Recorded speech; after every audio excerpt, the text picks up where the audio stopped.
Okay, those are the political reactions, but the big question then that comes through, the Ayodhya verdict, can it bring closure to this long-standing dispute?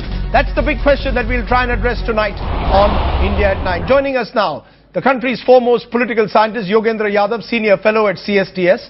Also with us, Swapan Dasgupta, senior journalist and someone who's written extensively on the Ayodhya issue. Subramaniam Swamy, president of the Janata Party, who's also been involved in this issue now for several years. Joining us also now, Zafar-e-Aab Jilani, convener of the Babri Masjid Mosque Action Committee, and also he was the counsel for the Sunni Waqf Board. Mahesh Jethmalani, senior lawyer, who's also been a member of the BJP, Asauddin Owaisi, Lok Sabha MP of the MIM from Hyderabad, and Ashok Desai, former Attorney General and senior counsel in the Supreme Court. So a real high-powered panel of people today. First to you, Zafar-e-Aab Jilani, I want to get this clear now. You are going in appeal to the Supreme Court. Therefore, for you, today's verdict is not seen, sir, as a closure. Am I right? Yes, of course, there is no question of closure. Because we have been saying right from the very beginning that we will accept the final verdict of the Supreme Court, and it is but natural that if we feel aggrieved, and I have been saying for others also, you may be remembering that earlier also I had said that any party who feels aggrieved from the judgment may approach the Supreme Court. And today also I feel that other side will also have to approach the Supreme Court, because they do not accept this thing that mosque should be constructed in a portion of that very building. They are not saying at the moment, right, but it is but natural. So that we must say. I say because Muslim parties have accepted, Personal Law Board has said, all Muslim parties have said that final verdict of Supreme Court will be accepted by Muslims. Kindly ask them also. Right. They should also declare that yes, final verdict of Supreme Court will be accepted by them also, I mean by the Sangh Parivar and by VHP also. So there will be closure. You're saying that it's only after the Supreme Court pronounces the final verdict that there can be a sense of closure. That a verdict provided by the High Court doesn't provide you enough of space, Mr. Jilani, for a negotiated settlement. Am I correct? No, you see, I have told you, negotiations cannot succeed because the other side, by negotiation means surrender of mosque. We cannot surrender the mosque. Under the law of Shariat, we are not entitled to surrender the mosque. We cannot exchange it. Therefore, there is no question of negotiation unless they come forward with any such resolution which is permissible or that the Supreme, to be accepted under law of Shariat. But if the Supreme Court, if the Supreme Court gives the same judgment, virtually suggesting that the mosque cannot be built on this where what the High Court says is the Ram Janmasthan, you will accept that? Our ulamas have said that Supreme Court verdict, to accept Supreme Court verdict would not have any responsibility upon us. Okay. It will be the verdict of Supreme Court which has to be accepted. Okay, let me bring in Subramaniam Swamy, who in a sense represents the other side. You believe that there should be a Ram temple on the Ram Janmasthan. You do not accept that there should be a mosque on this land. The court today has said one-third, Sunni Waqf Board, Nirmohi Akhada and Hindus, in a sense representing Ram Lalla, should all have a portion of the land.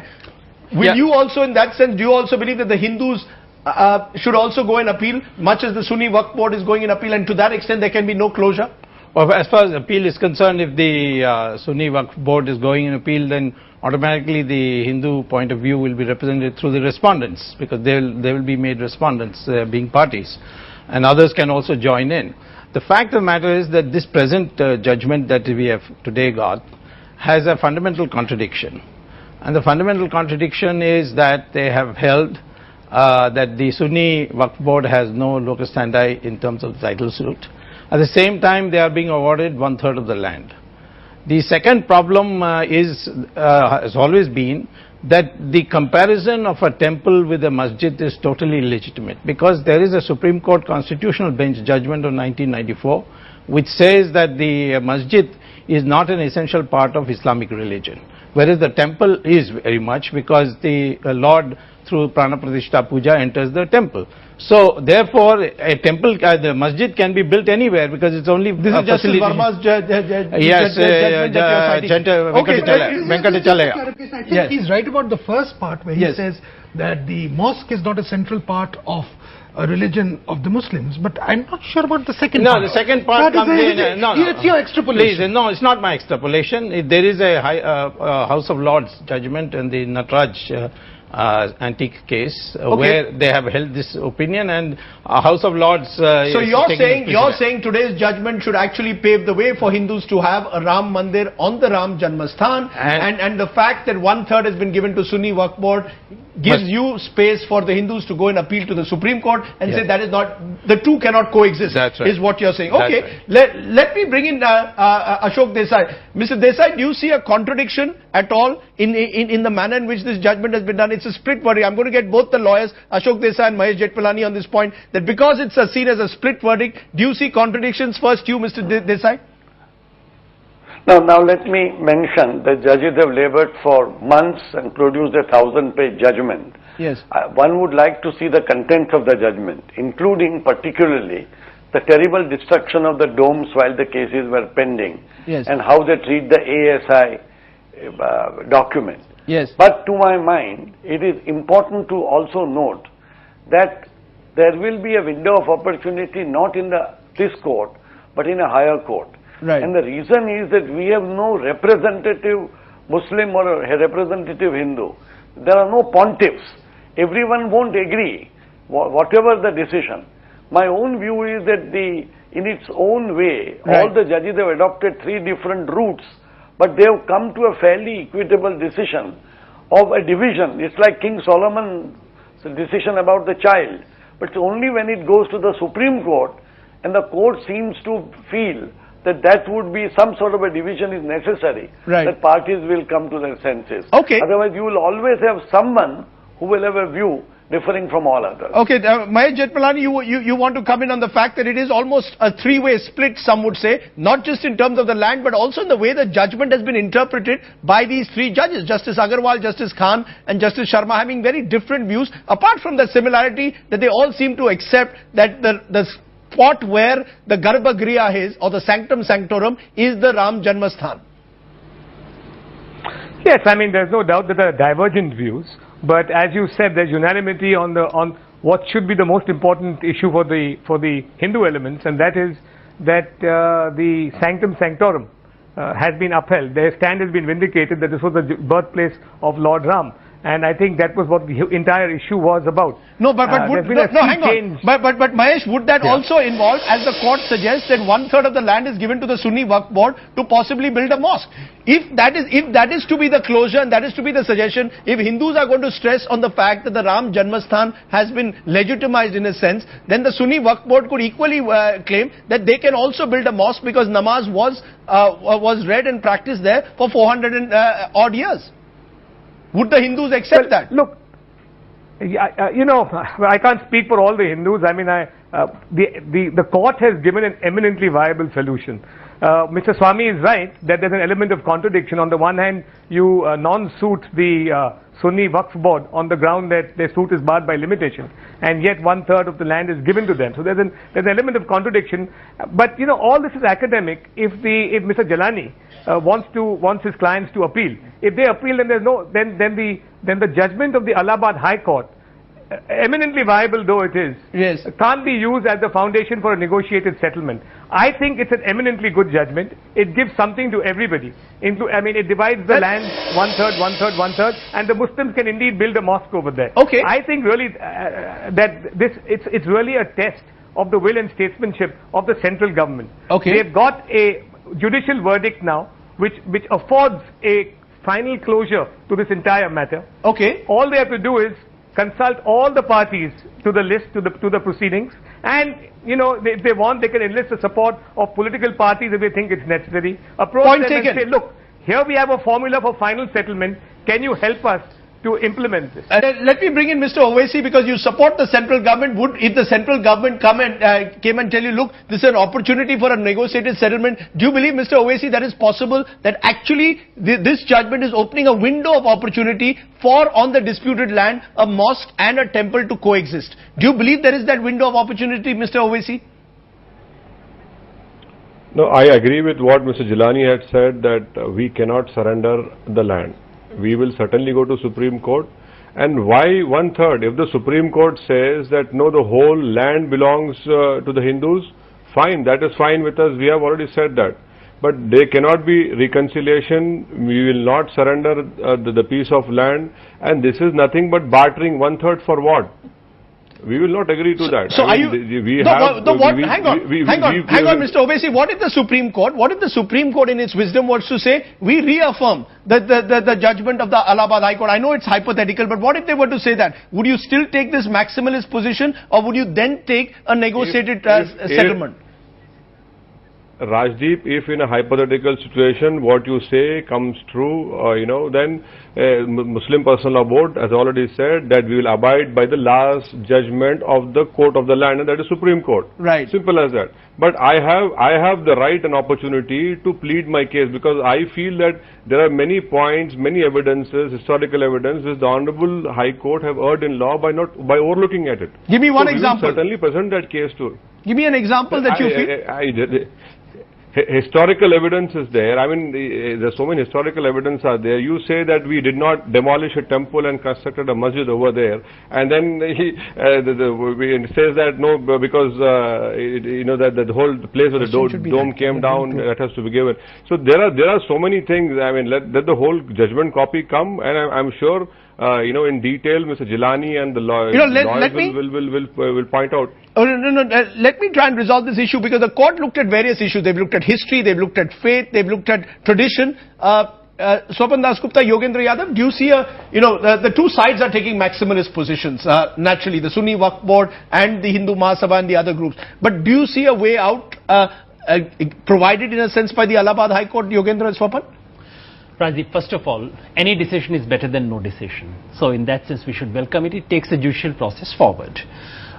What today's judgment does really, I mean, on the one hand, it opens possibility of reconciliation because of this thing of political division, which was almost impossible for political actors to agree to.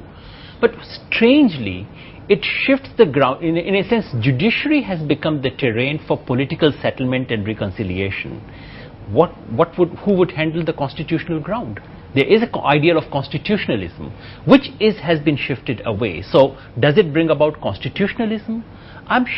My sense is that it would actually open ground for greater interrogation than it settles on that score. May I then, sorry to butt in, but are you suggesting that what your worry is that the judgment in a sense sanctifies what happened on December 6, 1992 in terms of the demolition of the mosque by establishing the fact that it was a Ram Janmasthan, that it in a sense sanctifies what happened on December 23rd, 1949 when a Ram Lalla idol was found there? Is that your worry, that you believe that the constitutional process is being questioned? That's your main concern? You go to courts in order to, I mean, in any democracy, the task of the judiciary is to guard minority against majoritarian excesses. This is clearly one reason why minorities have looked forward to courts, and today they have reasons to be disappointed. I'm sure that's why they would wish to go to Supreme Court. Okay, Swapan Dasgupta, you have a very varying perception of that. You actually believe that there is space, in a sense, in this judgment, to legitimize the faith that Hindus had, that there was a Ram Janmasthan, at the same time provide possibilities of a compromise. Yeah, well, I'm a bit puzzled by the people who till day before yesterday was talking about the sanctity of the verdict and how important it was that this verdict should come, because the decision on the title suit would actually set the benchmark for this thing, now are doing a completely about turn.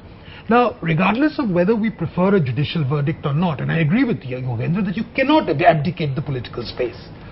At the same time, I'm a little puzzled about why a High Court verdict is seen as a direct challenge to constitutionalism. To my mind, this verdict actually, regardless of its possible shortcomings, and you really can't prevent anyone from going to the Supreme Court, actually opens up the space for what is there. In other words, you're not leaving anyone with a sense of defeat. That's an important point. Because let me just finish. This thing, the Hindu claim to the Garbhagriha, which was I think at the core of the Mandir Wahi Banayenge agitation, has been upheld. Yes. For different reasons. Yes. At the same time, the fact that the Muslims too, by virtue of namaz being read there for a long time, etc., have also been given a claim. I think it is now incumbent on the political process to start. And for Hindus, who I think the verdict is slightly tilted in favor of the Hindus. You're saying the political process has to now try to look for... I believe that the Hindus must have now a sense of magnanimity, make a unilateral offer to the Muslim community, build the mosque there, except in those two areas which are demarcated, and we will help you with all possible assistance. You want to make a quick retort to that, Yogendra, and then I want to go to Mr. Jilani. Since I was one of those who was saying till yesterday, as Swapn said, about that judgment should come, and I've said today again, any judgment is better than no judgment. But why is the High Court judgment is some kind of a challenge to constitutionalism? Because of the kind of reasoning that we get. You do not look at judicial verdicts only for what kind of apportioning they do. You look at them for reasoning they offer, and I'm afraid there are two or three questions. It's not about you suggesting that because the Sunni Waqf Board claim has not been upheld, hence constitution has not been upheld. Certainly You're worried about the reasoning that some of the judges have given. We haven't got the reasoning. We haven't really gone through the... Is there any specific reasoning that troubles you? There are three things that would come up again and again. One is the reliance on that very controversial report of the Archaeological Survey of India, which said that there was a temple on the site before 1528 That's right. where the mosque was built. Two judges completely believe it. Even the third partially goes by that. Yes. Second is jumping from belief, saying that Hindus believe that this was the place where Lord Ram was born, going from there to legal title. This is something which is bound to trouble people.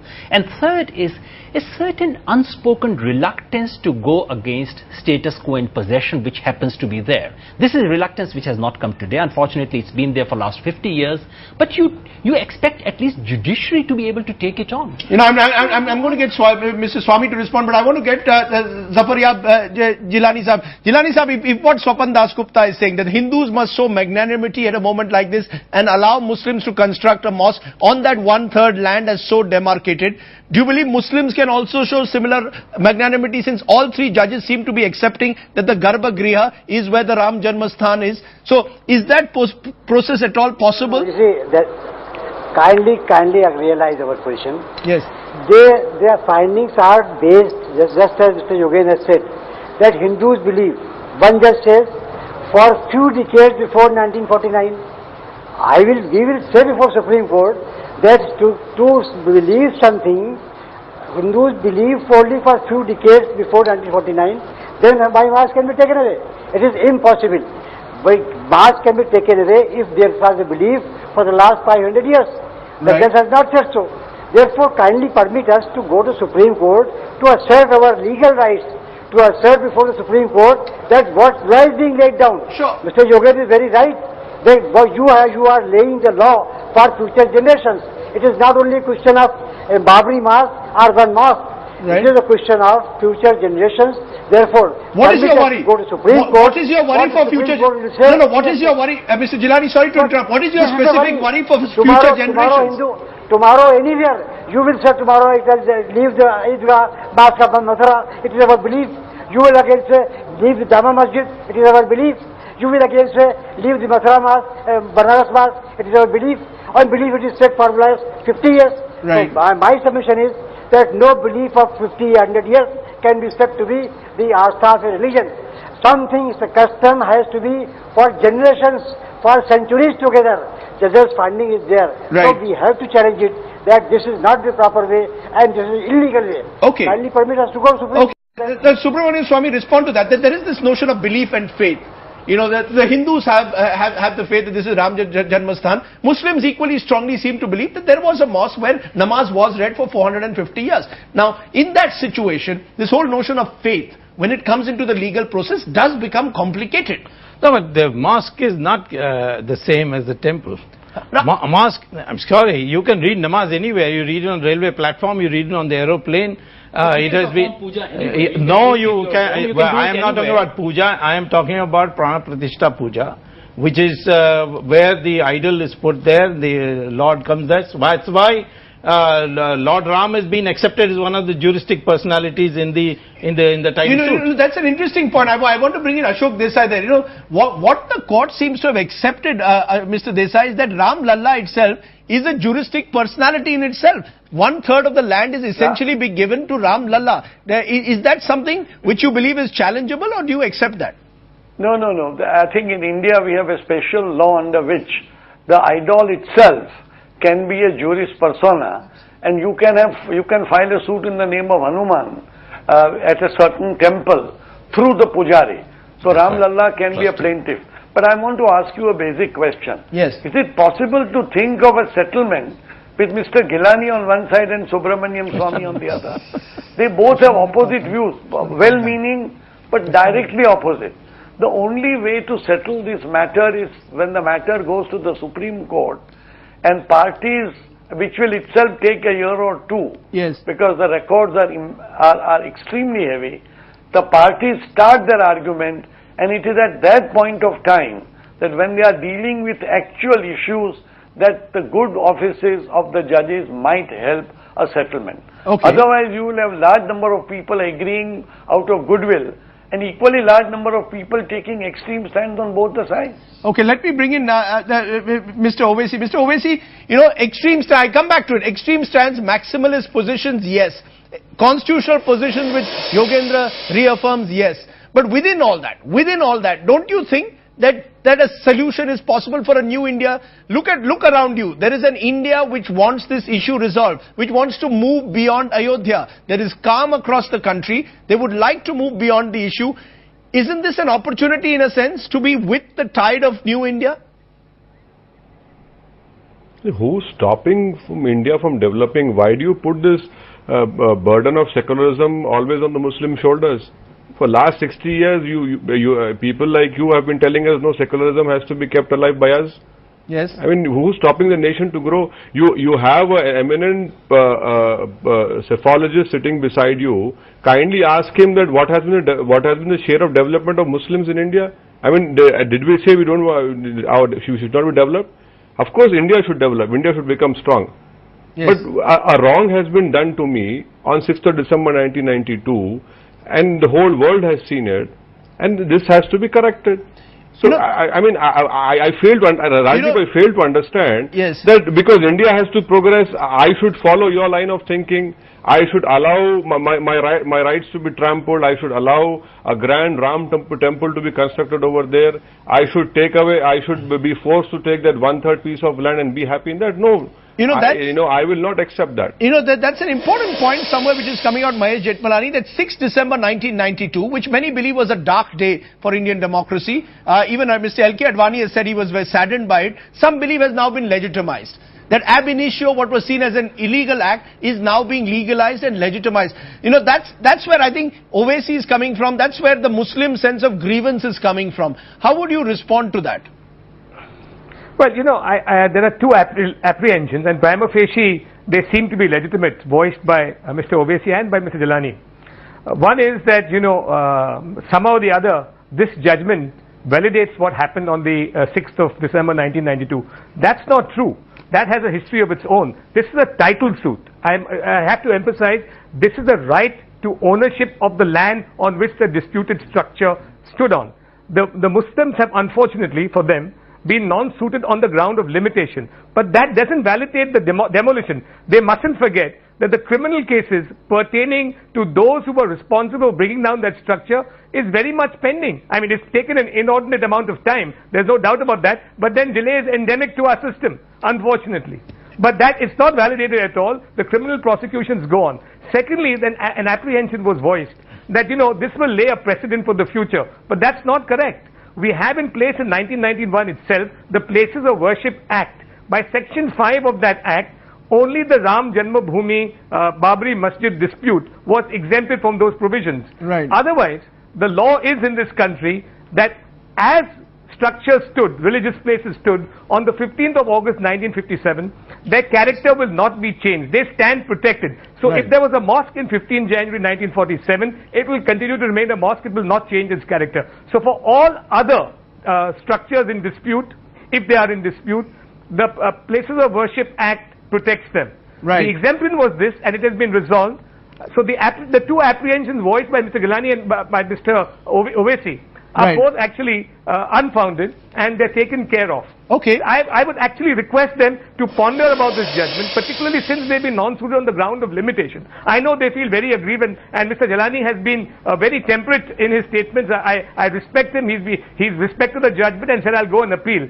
But he must equally ponder that he's been given 1/3 of the land, and the Allahabad High Court gives him a formula whereby he can build a mosque side by side. Yes, Mr. Owaisi. Then you will get they'll appeal, the Hindus will cross appeal.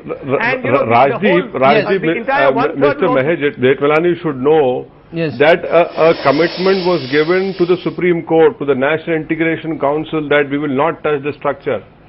All law is there. But law is used more in violation. Blatant violation is done. But there's a criminal suit. There's a criminal suit pending on that. There's a criminal suit. I think we have to make the distinction. I can very much say that even when I leave this world and all of us leave this world, those cases will be continued. Right. Okay. There's no guarantee that those cases will be solved in my lifetime. We should all be lobbying with the government for appointing more judges and swifter justice. Let's stay focused. Yes, Subramaniam Swamy. There is that sense. If you need a settlement, our focus is how do you get a closure. A closure can only come when both communities don't see it as a defeat.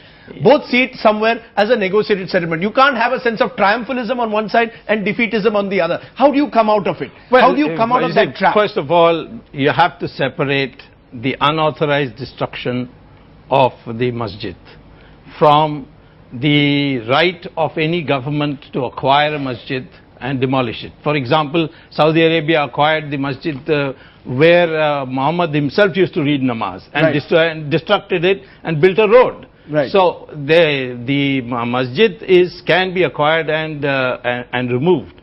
The grievance of the Muslim community might be is of course, I think, arising out of what happened 6th December 1992. That has to be addressed. I am not denying that fact.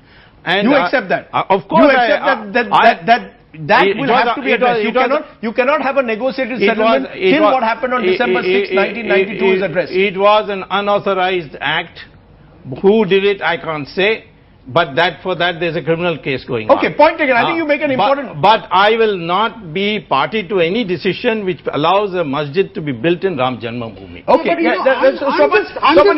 that is part of closure. Closure involves that some of the wounds which were set in from December 92 are also resolved. Today's judgment doesn't quite do that. No, I'm very puzzled. Because what was billed as a title suit, in other words, we were supposed to know who owns the land, and I think there was an expectation, perhaps rightly or wrongly, from the Sunni Waqf Board that the judges will rule in their favor on that.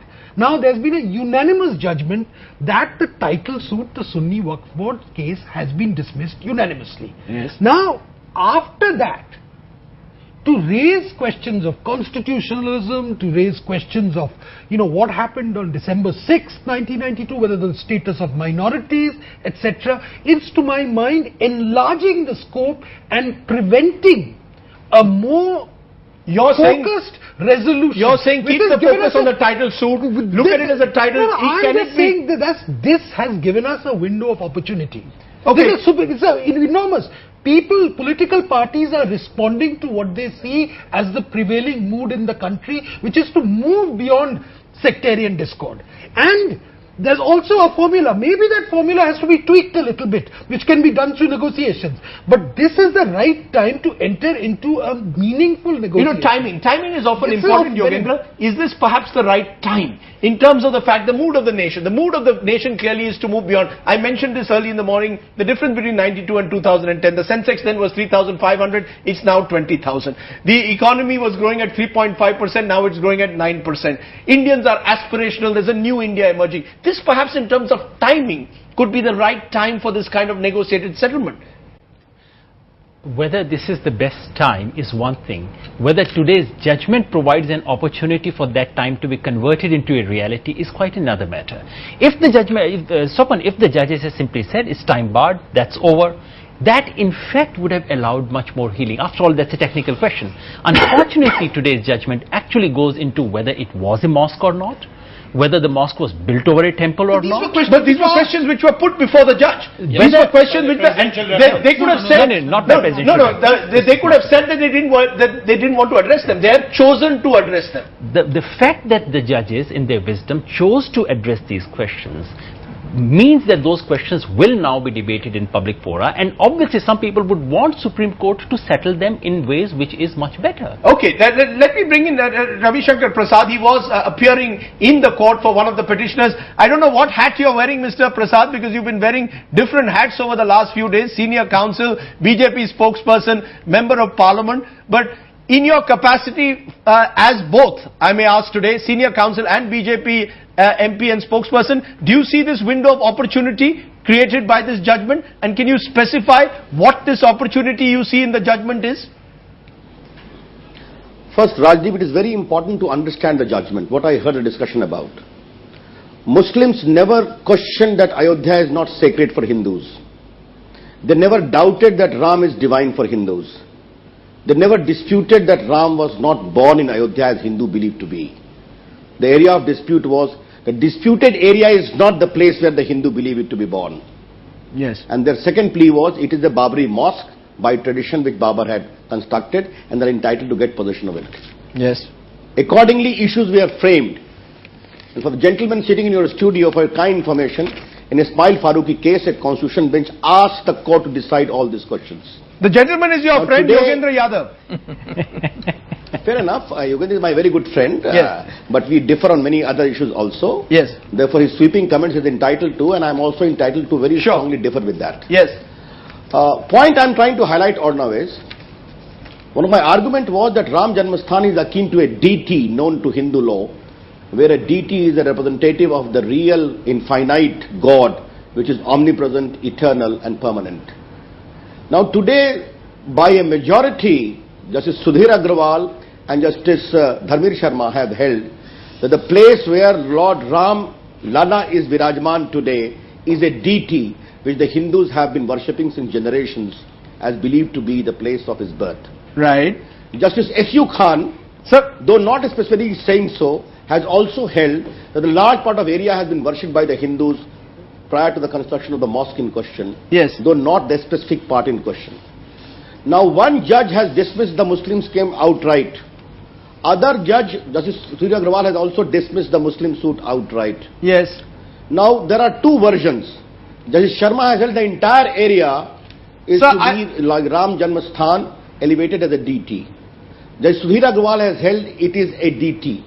So I've gone through the judgment. The significant point I'm asking you is the 1/3, 1/3, 1/3 formula. Is that an acceptable formula to you? That the Nirmohi Akhada gets 1/3, the Hindus get 1/3, and the Sunni Waqf Board gets 1/3. Is that acceptable to you? This kind of acquisition I'm seeing on your channel since the day the time judgment has come about. No. Others have been told. No, sir. Not at all. Sorry, Rajdeep, please. Yes. Rajdeep, please. Yes. What I'm trying to highlight, what I said there, today I have appealed to the Muslim community that the area of dispute was only this, whether Ram was born there. And if in terms of a properly framed issue, it has been answered. Yes. I have requested them to accept this judgment in all humility. Let a new reconciliation come about. Let a Ram temple be constructed there. And I see the resurgence of a new India there. So, and the new India you're talking about, Rajdeep, will a mosque be I'm quite sure. No, will a mosque also be constructed there? Magnanimity must be both sides. Magnanimity must be both ways. My problem is that I'm not willing to set the terms determined by Rajdeep Sardesai. No, I'm asking you a question. Since the last 20 years. No, I'm asking. Rajdeep, my reply is very simple. Yes. Rajdeep, please wait for my reply. Yes. When the negotiation was going on, in the white paper noted in Ismail Farooqi judgment, the Muslims have said if it is proved that it is the place where Ram was born, they will voluntarily surrender it. Yes. The Solicitor General in 1994 stated that if negotiation fails and if by judicial verdict is proved it is a place of birth, then the government will act accordingly. And today, the court by a majority has held that the mosque in question was not constructed by Babar or his Senapati Mir Baqi. Point. Now, what I'm trying to highlight today, and please bear with me. Yes. You please don't set the terms of reconciliation as you are prone to.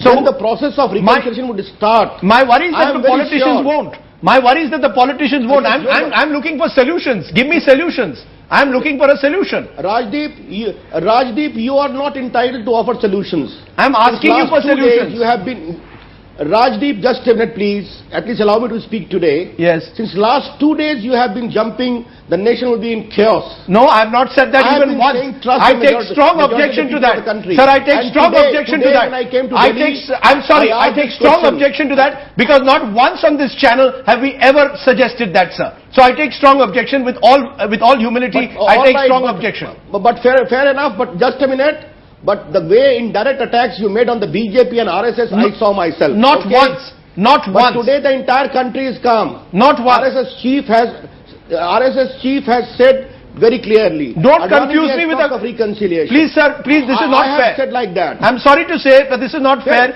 You can ask anyone the stand that we've taken. Rajdeep, I beg to differ with you. I have seen your own comments from my own ears. Okay? Let's leave it there. Okay, let's leave it there. I am simply saying is, today I have appealed to that sense of propriety of the Muslim Brothers of India, which I believe in abundance. Okay. Once the judgment has come about, you have asked me this question, who knows? They may willingly forgo their claim, and in the process, at an alternative site, a massive Insani mosque may come about. Allow those processes to grow. Let me bring instead in of fixing the terms in the studio itself. Let me bring in Mr. Owaisi. Mr. Owaisi, you're hearing what Ravi Shankar Prasad of the BJP is saying, and I'm going to say Ravi Shankar Prasad of the BJP because he's not just senior counsel anymore. He's now also a BJP leader in this program at least. Mr. Owaisi, respond. Mr. Ravi Shankar Prasad claims that for a resurgent India, a temple has to come up over there. I fail to understand. What has a resurgent India or a developing India or a stronger India got to do with the construction of a temple? Second point is that we have already said that we will go to Supreme Court, and if in a hypothetical situation, I cannot prejudge. If the Supreme Court decision is given, we will certainly abide by that. And we are not going to succumb to the subtle threats of the Sangh Parivar or the BJP that for a resurgent India, for a stronger India, you join hands with us. No, we don't want that. We don't want that 1/3 piece of land. If the Supreme Court says, no, the whole land belongs to the Nirmoli Akhada or the Hindus, we have already stated our position. We are fine with that. But please, Mr. Ravi Shankar Prasad, don't threaten us by saying that only India can develop if Muslims join hands in the construction of temple. This language has been used for so many years. You know what political position you have been reduced to. If you want India to develop, leave aside all these things. Let us work together on so many other issues which are there. Ravi Shankar Prasad, I want a quick response from you, and then I'll go right across the panel to see if they see any sense of closure with what we've discussed. Mr. Ravi Shankar Prasad. Rajdeep, today I was talking more in Indian.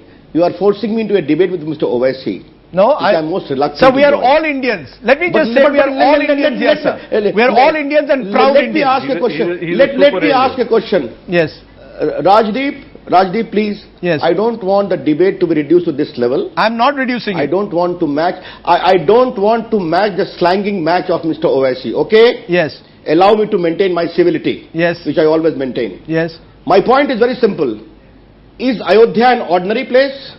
We talk of the Muslims in their whole case never said that their Babri mosque is sacred to them like Mecca.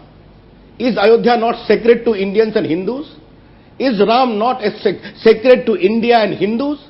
When I talk of reconciliation, I am not talking of the language of Owaisi. And please, Mr. Owaisi, I never threat. Don't misquote me. But I am very sure a large part of Muslims, brothers and sisters of India, would respond to the appeal. That is the spirit of reconciliation.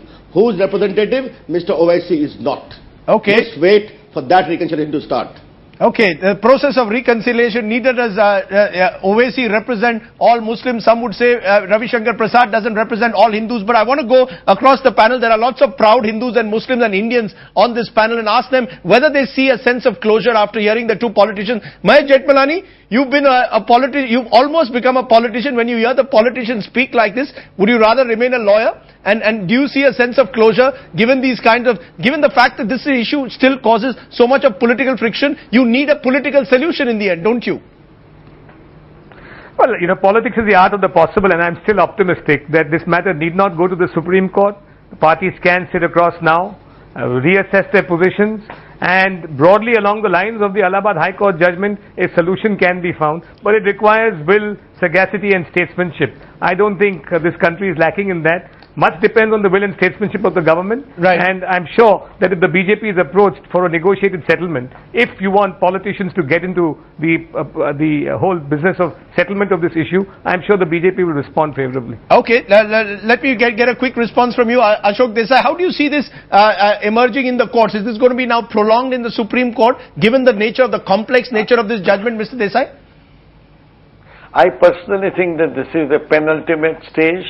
The matters have already gone to the Supreme Court, and it will only be in the Supreme Court when parties cool their heel for some time that there will be possibility of settlement with the intervention of judges. This is not a political issue for settlement because there are far too many variegated views. Parties don't speak with even communities don't speak with the same voice. So all the goodwill that you show and sagacity which we attribute to ourselves is not going to resolve the problem outside the court. So you see this as a legal, you see that the problem can only be resolved by the Supreme Court? Yes. Okay. And in the Supreme Court, parties might settle without a judgment, but Okay. it won't be done outside the Supreme Court. Okay, point taken. Subramaniam Swamy, do you believe, you've been both a politician, you appear in court, do you believe this can be solved legally? It has to eventually require political will to resolve this issue. I'll speak now as the convener of the legal cell of the Hindu Dharma Acharya Sabha. Yes. And I think that the You wear even more hats than Ravi Shankar Prasad does, but go ahead. Yes, Yeah. go ahead. Well, I think the acharyas in our country, these very prominent scholarly sadhus, many of whom don't make the media news, can interact with the religious leaders of the Muslim community, and while the Supreme Court case is going on, maybe even work out a settlement by which they can have a consent order. Supreme Court, therefore for you today's verdict is not seen, sir, as a closure, am I right? Yes, of course, there is no question of closure, because we have been saying right from the very beginning that we will accept the final verdict of the Supreme Court, and it is but natural that if we feel aggrieved, and I have been saying for others also, you may be remembering that earlier also I had said that any party which feels aggrieved from the judgment may approach the Supreme Court. And today also I feel that other side will also have to approach the Supreme Court, because they do not accept this thing that mosque should be constructed in a portion of that very building. They are not saying at the moment, Right. but it is but natural. So that we must say. I say because Muslim parties have accepted, Personal Law Board has said, all Muslim parties have said that final verdict of Supreme Court will be accepted by Muslims. Kindly ask them also. Right. They should also declare. And the fundamental contradiction is that they have held that the Sunni Waqf Board has no locus standi in terms of the title suit. At the same time, they are being awarded 1/3 of the land. The second problem has always been that the comparison of a temple with a masjid is totally illegitimate, because there is a Supreme Court Constitutional Bench judgment of 1994 which says that the masjid is not an essential part of Islamic religion, whereas the temple is very much, because the Lord through Prana Pratishtha Puja enters the temple. So therefore a temple, the masjid can be built anywhere, because it's only This is Justice Verma's Yes, Venkatachalaya. I think Yes. he's right about the first part, where he Yes. says that the mosque is not a central part of a religion of the Muslims, but I'm not sure about the second No, part. the second part That is comes a- in. No, It's your extrapolation. Please, no, it's not my extrapolation. There is a house. Okay, those are the political reactions, but the big question then that comes through, the Ayodhya verdict, can it bring closure to this long-standing dispute? That's the big question that we'll try and address tonight on India at 9. Joining us now, the country's foremost political scientist, Yogendra Yadav, Senior Fellow at CSTS. Also with us, Swapan Dasgupta, Senior Journalist and someone who's written extensively on the Ayodhya issue. Subramaniam Swamy, President of the Janata Party, who's also been involved in this issue now for several years. Joining us also now, Zafar-e-Aab Jilani, convener of the Babri Masjid Mosque Action Committee, and also he was the counsel for the Sunni Waqf Board. Mahesh Chetmalani, Senior Lawyer, who's also been a member of the BJP, Asauddin Owaisi, Lok Sabha MP of the MIM from Hyderabad, and Ashok Desai, former Attorney General and Senior Counsel in the Supreme Court. So a real high-powered panel of people today. First to you, Zafar-e-Aab Jilani. I want to get this clear now. You are going in appeal to the... That yes, final verdict of Supreme Court will be accepted by them also, I mean it's by the Sangh Parivar and by VHP also. So there will be closure. You're saying that it's only after the Supreme Court pronounces the final verdict that there can be a sense of closure. That a verdict provided by the High Court doesn't provide you enough of space, Mr. Jilani, for a negotiated settlement. Am I correct? No, you see, I have told you, negotiations cannot succeed because the other side, by negotiation means surrender of mosque. We cannot surrender the mosque. Under the law of Shariat, we are not entitled to surrender the mosque. We cannot exchange it. Therefore, there is no question of negotiation unless they come forward with any such resolution which is permissible or that the to be accepted under the law of Shariat. But if the Supreme Court, if the Supreme Court gives the same judgment, virtually suggesting that the mosque cannot be built on this where what the High Court says is the Ram Janmasthan, you will accept that? Our ulamas have said that Supreme Court verdict, to accept Supreme Court verdict would not have any responsibility upon us. Okay. It will be the verdict of Supreme Court which has to be accepted. Okay, let me bring in Subramaniam Swamy, who in a sense represents the other side. You believe that there should be a Ram temple on the Ram Janmasthan. You do not accept that there should be a mosque on this land. The court today has said one-third, Sunni Waqf Board, Nirmohi Akhada and Hindus, in a sense representing Ram Lalla, should all have a portion of the land. Will you also, in that sense, do you also believe that the Hindus should also go in appeal, much as the Sunni Waqf Board is going in appeal, and to that extent there can be no closure? Well, as far as appeal is concerned, if the Sunni Waqf Board is going in appeal, then automatically the Hindu point of view will be represented through the respondents, because they will be made respondents, being parties, and others can also join in. The fact of the matter is that this present judgment that we have today got has a fundamental contradiction.